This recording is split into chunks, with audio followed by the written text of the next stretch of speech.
Yes start. पश्चिम Asia में तनाव कम होने और होर्मुज जलमार्ग के बहाल होने से वैश्विक स्तर पर ऊर्जा संकट का असर अब धीरे धीरे कम होने लगा है। इससे भारत में भी स्थिति में सुधार और मुश्किलों से थोड़ी राहत की उम्मीद जगी है। सरकार ने एलएनजी तरलीकृत प्राकृतिक गैस की आपूर्ति पर लगाए गए अधिकांश आपातकालीन प्रतिबंध वापस ले लिए हैं। इससे पहले वैश्विक बाजार में कच्चे तेल की कीमतों में गिरावट के बाद वाणिज्यिक गैस सिलेंडर और विमान ईंधन की कीमतों में कटौती की गई थी। इसी बीच तेल उत्पादक देशों के संगठन ओपेक प्लस के कुछ सदस्यों ने अगस्त में अपने तेल उत्पादन में बढ़ोतरी करने का फैसला किया है। इस कदम से वैश्विक बाजार में अतिरिक्त कच्चा तेल उपलब्ध होगा, जिससे निश्चित रूप से इसके दामों पर दबाव और कम होगा। मगर सवाल है कि अंतर्राष्ट्रीय स्तर पर ऊर्जा की आपूर्ति सामान्य होने का लाभ क्या देश के उपभोक्ताओं को तर्कसंगत अनुपात में मिल पाएगा? सरकार ने देश में ऊर्जा संकट गहराने पर आवश्यक वस्तु अधिनियम के तहत एलएनजी की आपूर्ति को लेकर बीते 9 मार्च को आपात व्यवस्था लागू की थी।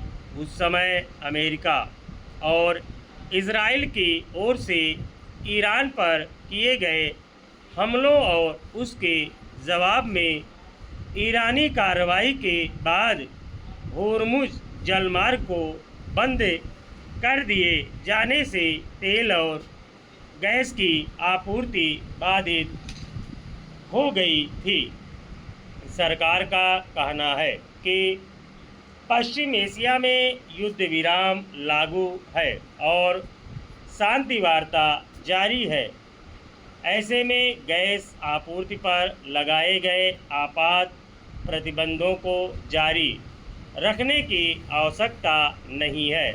दरअसल देश में ऊर्जा संकट की आहट के बाद से सरकार की ओर से यह दावा किया जाता रहा कि किसी भी आपात स्थिति से निपटने के लिए वैकल्पिक उपाय लागू किए जाएंगे, लेकिन जब संकट से सामना करने की बारी आई तो ये विकल्प मुख्य तौर पर तेल एवं गैस की आपूर्ति को सीमित करने और इनकी कीमतें बढ़ाने के रूप में सामने आए। ऐसे में यह सवाल उठना स्वाभाविक है कि ऊर्जा आपूर्ति के नए स्रोत तलाशने के बजाय संकट का भार सीधे आम आदमी पर डाल देने को ही क्या सरकार का कुशल प्रबंधन माना जाएगा? इसे विडंबना ही कहा जाएगा कि एक तरफ भारत को आत्मनिर्भर और विकसित राष्ट्र बनाने के लक्ष्य तय किए जा रहे हैं, दूसरी ओर देश की कुल कच्चे तेल की ज़रूरत का लगभग 88% और प्राकृतिक गैस की लगभग आधी आवश्यकता आज भी आयात के जरिए पूरी की जाती है। इसमें कुल कच्चे तेल आयात का 40-45% और एलएनजी आयात का करीब 65% पश्चिम एशिया से आता है। यही वजह है कि होर्मुज जलमार्ग में किसी भी तरह का व्यवधान देश की ऊर्जा सुरक्षा के लिए गंभीर चुनौती बन जाता है। स्टॉप।